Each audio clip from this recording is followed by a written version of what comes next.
Russia literally poisoning peace talks? What is happening here? Abramovich suffered suspected poisoning along with Ukraine peace negotiators earlier this month. Full story on Wall Street Journal shortly.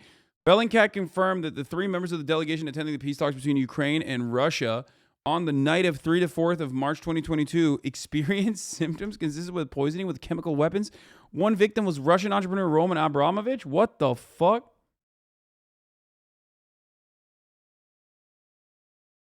Abramovich, along with another, I don't know if this is real or not. We need some additional info on this. What the fuck?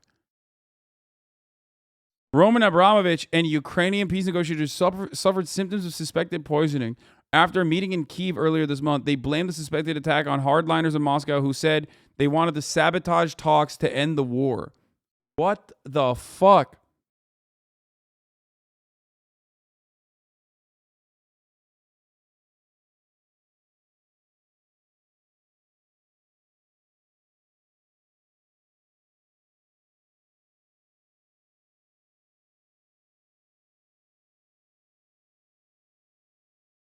It made them go blind?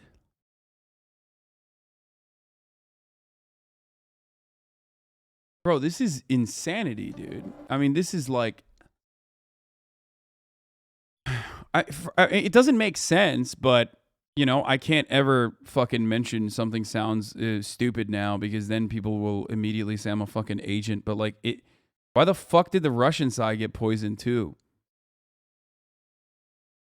Now, do you still deny Havana syndrome? Wait, what?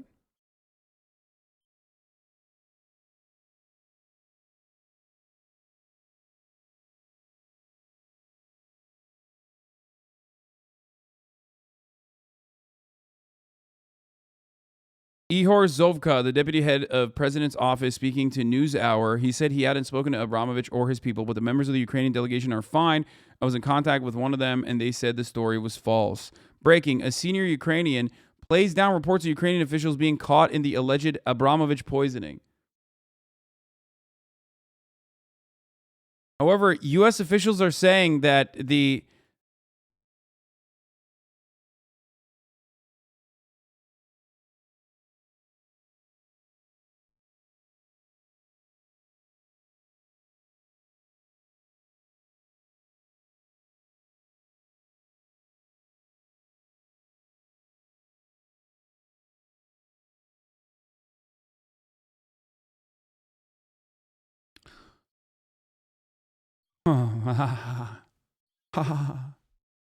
Let me say something here, okay?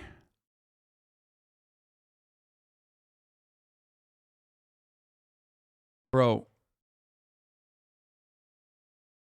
this is why I fucking hate, like, why I hate what's fucking going on here. Roman Abramovich suffered suspected poisoning at talks. Russian billionaire Roman Abramovich suffered symptoms suspected of poisoning. He's now recovered. He said reportedly suffered sore eyes and skin peeling. One report said the alleged poisoning was orchestrated by hardliners in Russia who wanted to sabotage talks. Shortly after the allegations emerged, an unnamed U.S. official was quoted by Reuters as saying that intelligence suggesting the sickening of the man was due to environmental factors, not poisoning. And later, an official in the Ukrainian president's office, Ihor Zovka, told the BBC that he hadn't spoken to Abramovich and that members of the Ukrainian delegation were fine and that one side said the story was false. However, BBC security correspondent Frank Gardner says it would hardly be surprising that the U.S. would want to dampen down suggestions that anyone, especially Russia, had used a chemical weapon in Ukraine, as this could push them into retaliatory action that they are extremely reluctant to take. What is going on, dude?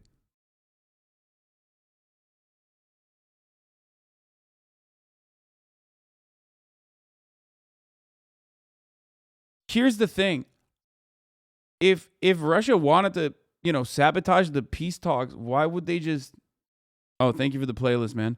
Thank you for the playlist, Amacius. If they wanted to sabotage the peace talks, they just would not do the peace talks. I don't know what the like extra like what this does for Russia. Like, you know what I mean? Like, why would they do that? And I know it's really fucking hot to just say like, yeah, well, actually, who knows what Putin does because he's crazy. And that's why he probably did this. But it's like,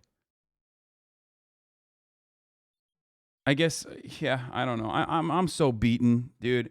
I've lost. Like, I admit it. So if that's your take on it, then yeah, you're probably right. That's all I'm gonna say. Yeah, he's crazy, so he probably did that.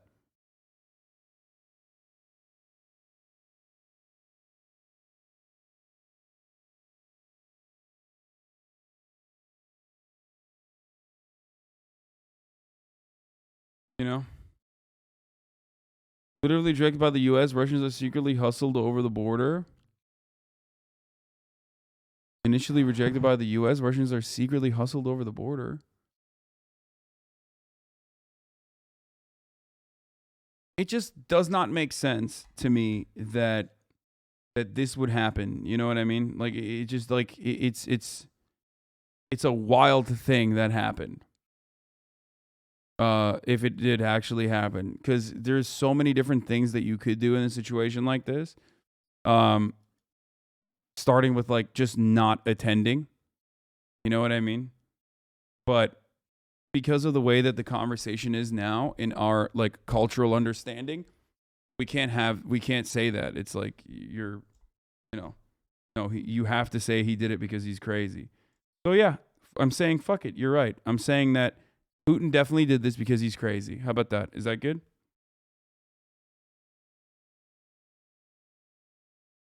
I guess one reason, as Warger points out, is that they could say, "Oh, we tried to do negotiations and it failed because Ukrainians tried to poison our guy or something." I don't know.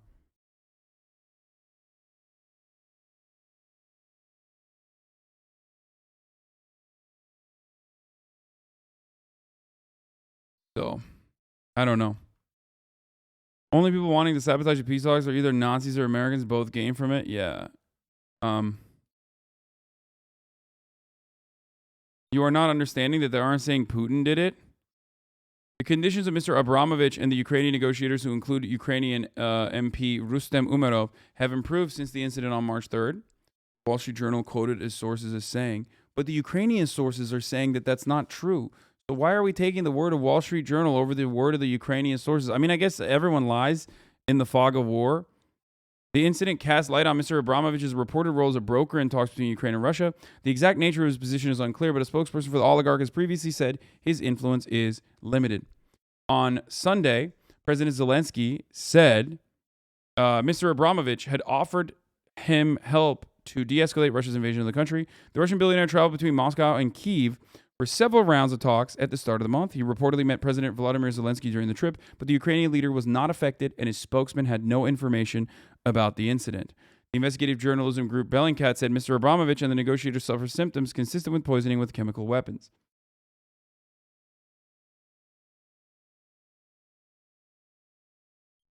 I guess maybe hardliners tried to do it, but how the fuck do you do that with like? How does anyone get to poison a Russian official, like a Russian negotiator? It's like trying to poison Putin. You know what I mean? Like those people they're gonna get fucking ass clapped.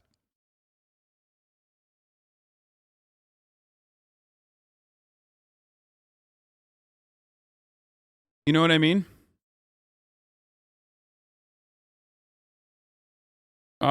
For people saying like Putin doesn't like Abramovich, I don't agree with what you're saying.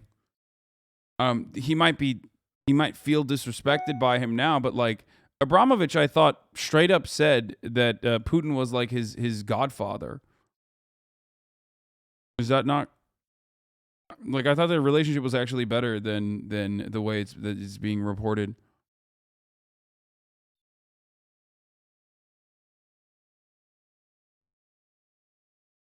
Don't forget, Ukraine killed their own negotiator from the first round of negotiations. That also is like an insane thing that happened as well that we kind of forgot. But Ukraine killed their own negotiator and then said that it was because he was a Russian agent, and then said that actually he might have been a double agent, but the security forces didn't know that he was a double agent.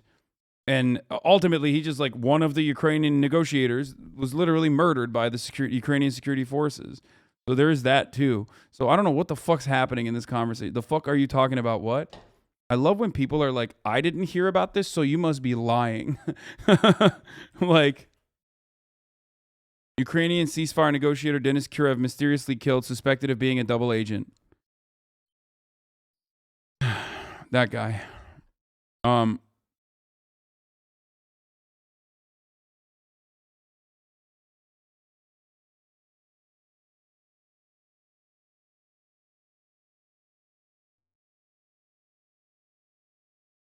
Disinformation overload? What is this? Bellingcat can confirm that 3 members of the delegation attending peace talks, based on a remote and on-site examination, the experts concluded that the symptoms are most likely the result of international poisoning with an undefined chemical weapon.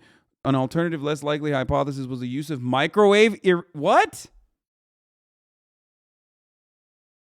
Ihor Zovka, deputy head of president's office, speaking in the NewsHour. Wait, first of all, how do they fucking microwave 3 people or 4 people and not like everyone else that was literally there? How did they just end up microwaving just 4 people in that fucking room when there's like 10 people in the room? Ihor Zovka, deputy head of the president's office, speaking in NewsHour, said he hadn't spoken to Abramovich or his people, but the members of the Ukrainian delegation are fine. I was in contact with them and they said the story was false. So the Ukrainian officials are saying the story is false. A U.S. official said that the intelligence was, like a U.S. intelligence official saying the story is false too.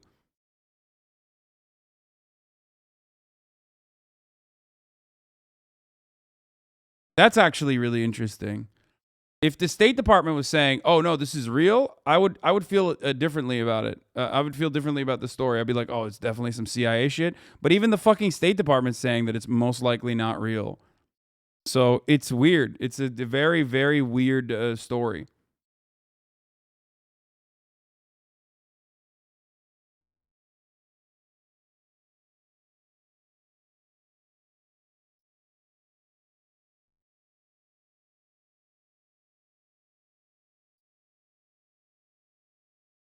It's Russian internal politics. It's hardliners for the war, aka Russian nationalism, which is most rural Russia and strikingly similar to the red-blue divide in terms of rural versus urban.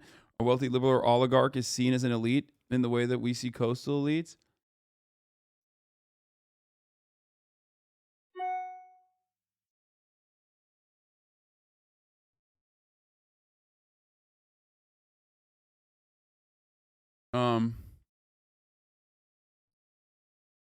Yeah, it's interesting.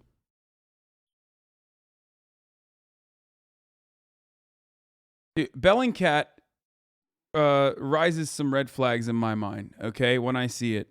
There's some good people on there, but there's also a lot of fucking, National Endowment for Democracy type beats in there too, okay? So it's a little bit of both, okay? It's just when you got anarchists, some are, legit anarchists, and then others are anarchists who like don't have a problem getting information from, our 3-letter agencies, okay?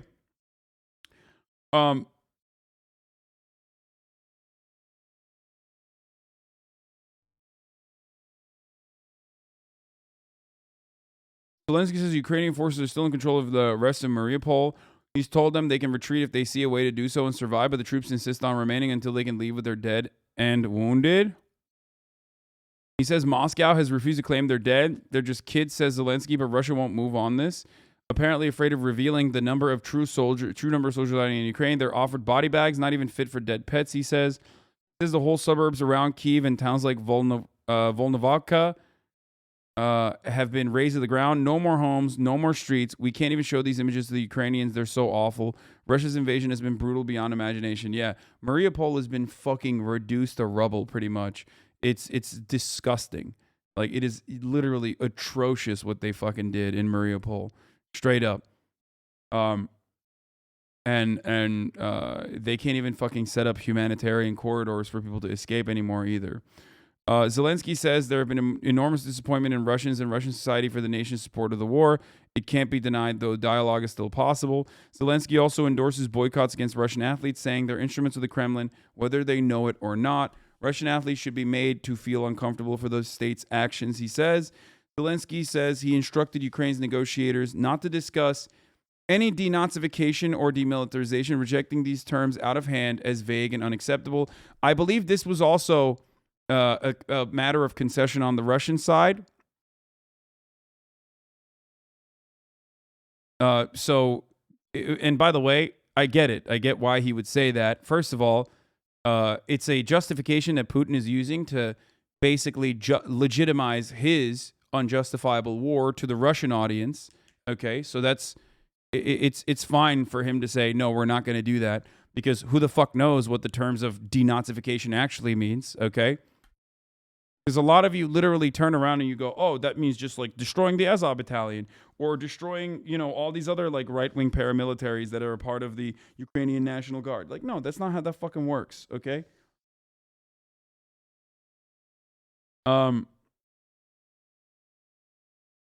Zelensky had an hour and a half long talk with some of the biggest Russian opposition journals 2 days ago. This is where this info is coming from. They're trying to spread the talk in Russia now.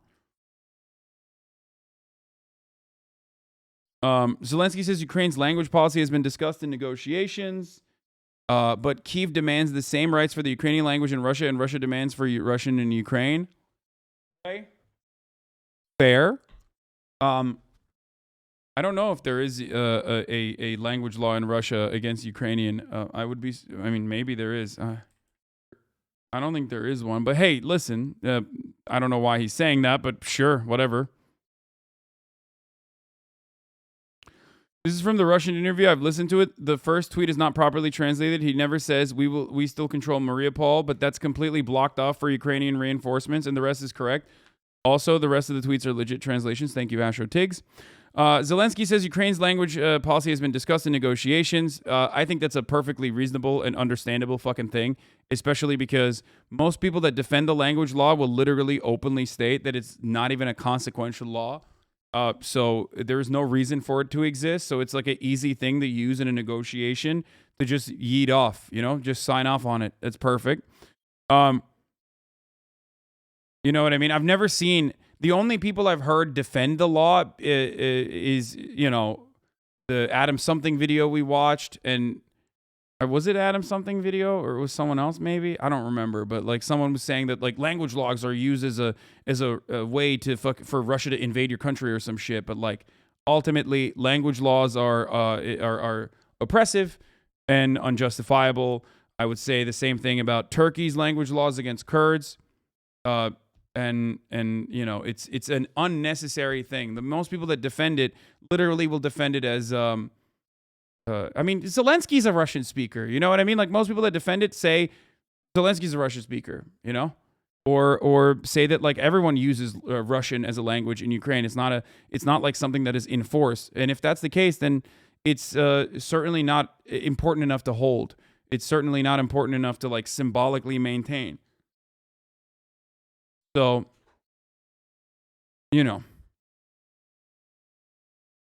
changing Ukraine's national security posture would require a national referendum, which would take at least a year to arrange and conduct. I remember, heard about this morning as well. Moscow doesn't appreciate any of this, says Zelensky. Refugees would also be voting. Nobody can guarantee Ukraine's security while Russian troops still occupy Ukrainian soil. Who's going to do it? Johnson? Biden? Says Zelensky incredulously. Any referendum is utterly impossible until Russian troops leave. Otherwise, a repeat of the illegitimate nonsense that took place in Crimea in 2014. I agree with this, by the way.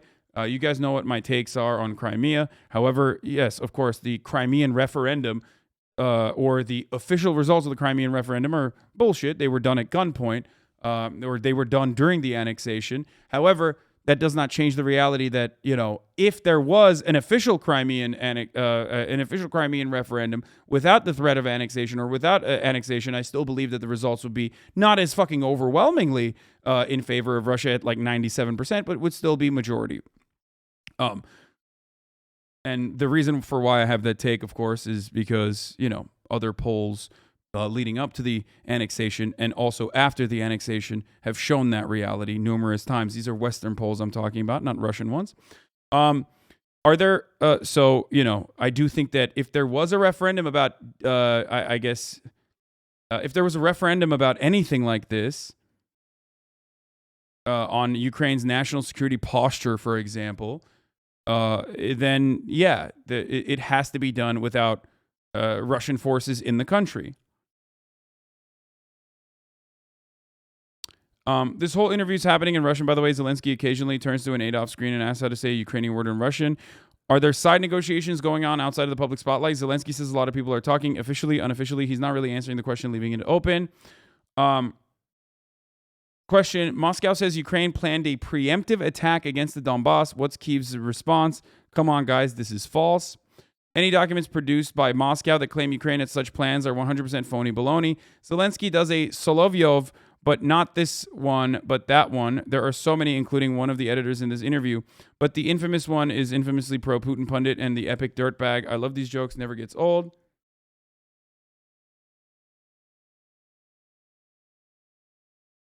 Snake Island soldiers, some died, some were taken hostage. There has been some confusion about what happened here, but this incident was birthed the famous slogan, Russian warship, go fuck yourself. Asked about Ukraine's supposed secret bioweapons program, Zelensky says this is another Russian fake. Furthermore, he would never have approved such a ridiculous research program. I agree with him on that. I do think it's like fucking, so stupid. You guys know what my take is on that. Ukrainians wouldn't deploy such weapons even against their worst enemy, says Zelensky. I don't believe that. I think every country would do that. I think every country would literally do that. The idea that like nations would be too good to fucking use bioweapons is fucking bullshit. I just think that it would not be allowed because it's a matter of it's a major security concern to have a country that is so unstable and right up Russia's asshole have like bioweapons programs in it would be fucking insane. You know what I mean? Because like look at what's going on now. Anyway, LNR and DNR will likely seek annexation by Russia soon. What Zelensky thinks about this, Zelensky says it's a question of legitimacy and legality. Russia doesn't have it in these occupied territories. Zelensky refuses to say anything about the dozen or so attempts on his life since the full-scale war began. What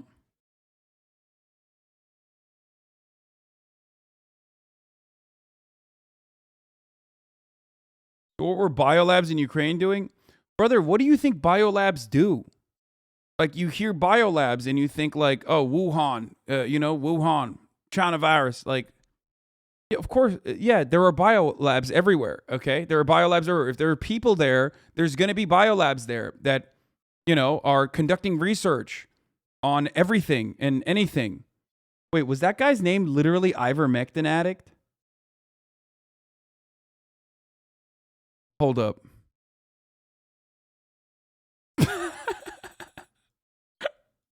Okay, never mind. That was my fault. I responded seriously to ivermectin addict.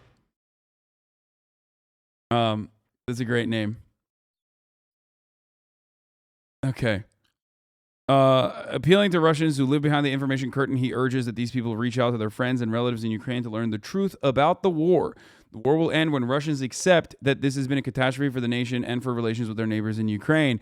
Adults today will never forget what's happened, but it's still worth fighting for the children of future generations, says Zelensky. Zelensky says there will be no retaking Crimea by force. Yeah, no shit. Ukrainians are sick of war and destruction. This isn't a hoorah war. It's a national tragedy. He says value for life is such a contrast to the way Putin speaks night and day. Oh, shut up. Why did Putin do all this? Zelensky, Putin is being strategic. That would mean planning 5 presidencies ahead. Putin has tried to achieve by force what can't be, a grave error. God forgive him. Not bad. I think I don't know if I'm on too much copium, but I do actually think that there is some good news in all of this. Like Zelensky taking a conciliatory tone implies that regardless of what like Western allies and their perspective is, that Zelensky himself is also seeing this as like a sign on the wall that I think there's more if you click the last tweet. I just did. I don't think there is anymore. Yeah, this is the last one. I think that Zelensky's been talking about the necessity of negotiation for like the past week. So that's actually good. And here, scoop, Russia is no longer demanding Ukraine be denazified in ceasefire talks, will allow Kyiv to join EU if it abandons NATO aspirations. So this is huge. By the way, Financial Times has been probably one of the only outlets that has allowed that has actually done any kind of fucking coverage that if you ever want to hear from like the fucking Russian side on what their takes are, what their opinions are, what's going on, then Financial Times is a good resource for it, surprisingly, throughout this entire process. And it's absolutely a necessity to hear. It's absolutely a necessity to hear from the Russian side as well. You got to fucking understand what they're saying, even if they're being bloodthirsty and psychotic. Okay? So, Ukrainian President Zelensky says he offered the defenders of Mariupol the option of retreat, but he declined. He also said Ukraine was ready to compromise on the eastern Donbass region, which has been partially controlled by Russia-backed separatists since 2014. So, remember a couple weeks ago or a week ago, I showed you guys what Russia's demands were, also from the Financial Times. Some people yelled at me and said that's bullshit. And I told you that these were like relatively reasonable demands. The denazification one is fucking bullshit. It's just it's just made up shit to use as a justification to invade Ukraine for the Russian audience. And they've yeeted that from the proposals. And we're seeing this unfold right now. Like all of the terms and conditions that Russia has mentioned under the terms and conditions that Ukraine is willing to accept are basically coming to a conclusion here in front of our eyes. Hopefully. Russia is no longer requesting that Ukraine be denazified and is prepared to let Kyiv join the EU if it remains militarily non-aligned as a part of ongoing ceasefire negotiations, according to 4 people briefed on the discussions. Now, the thing is, and I don't know how Ukrainians will react to this. The only real contention is the status of Donbass, and the rest of the demands are basically posturing. No, I think that Russia wanted like actual fucking full-blown. It's fake. Literally, Prime Minister Medvedev said the demands didn't change.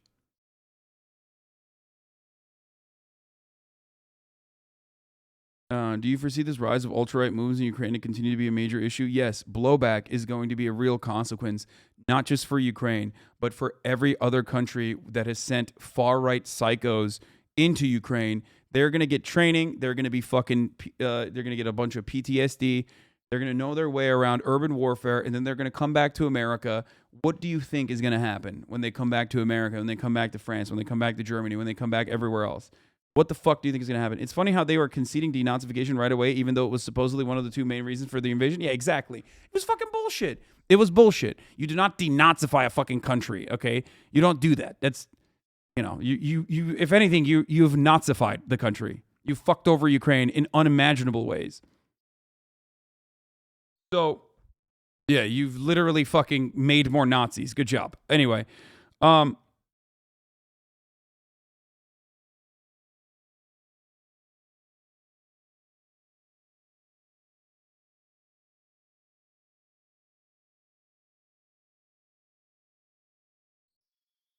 Russians aren't a monolith, and it's important to know that Russian news networks' propaganda strategies, since they're not too different from Western propaganda, just different villains and heroes. Oh, for sure, of course. Except they're not backing off that claim. Lavrov spoke just today. I think that they're still posturing to their fucking main audience, okay? They're posturing to their audience because that's a legitimate justification for why war had to happen, okay? The inevitability of war in Ukraine because, the Nazis, okay? Like, yes, Ukraine has a far-right paramilitary problem, certainly, like before the Russian invasion, but it has never justified Russia's actions. It's bullshit. They're just basically saying that so they can fucking, put themselves in a better position in the eyes of the people. It cannot be bullshit while simultaneously being given up the prospect of this operation being harder than anticipated and war wariness reaching mass point at home. What?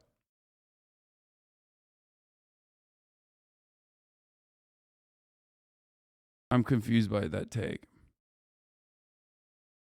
Only far-right lunatics went this. Is the war in Ukraine? No, it's not just far-right lunatics, but a lot of far-right lunatics did. A lot of far-right lunatics were already in Ukraine.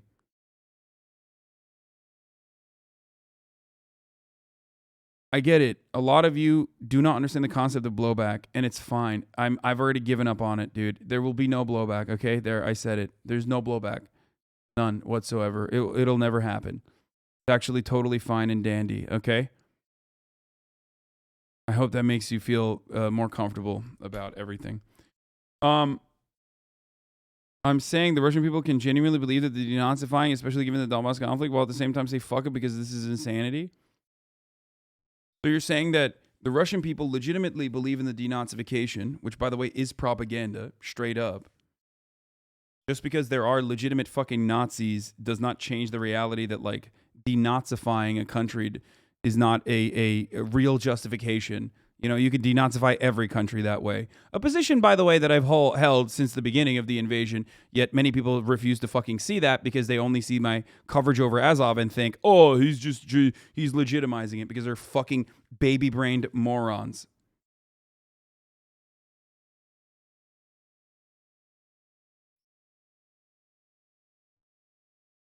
All the shelling turned the far-right war tourists into volunteers and the leftists. Actually, what? Yeah, they're all... yeah, they're all fucking they're all revolutionaries now. Wait, hold on. Oops. Moscow and Kyiv are discussing a pause in the hostilities as a part of a possible deal that would involve Ukraine abandoning its... Wait, hold on. I gotta fucking pick this call up.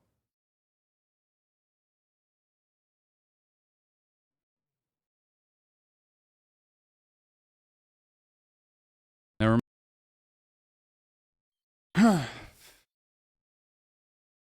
Are you saying denazification doesn't justify the invasion or it's not actually a Russian goal? Both. I'm saying, one, that denazification was never a real fucking Russian goal because you don't denazify a country by, destroying it, leveling it. Like, how are you denazifying a country by fucking, oh, Azov Battalion is a headquarter in Mariupol. Okay, sick. That's why we fucking leveled the entire city and all of the fucking civilians that live there, all the kids that got fucking artillery fire, shrapnel wounds in the back of their fucking brains. Like, oh man, really did a good job denazifying. So that's fucking bullshit, okay? That's bullshit. That's number one. And it's always been bullshit. And number two, they're using that as a reason to make the war seem legitimate and justifiable, the invasion to look justifiable to Russians. Americans do this all the time. Okay? It's like America didn't bring democracy to Iraq, right? No one fucking believes that. But that's what they said. And Americans at the time believed it. Same shit. People just fucking conveniently forget how propaganda works when it's like the enemy. You know what I mean? It's so weird.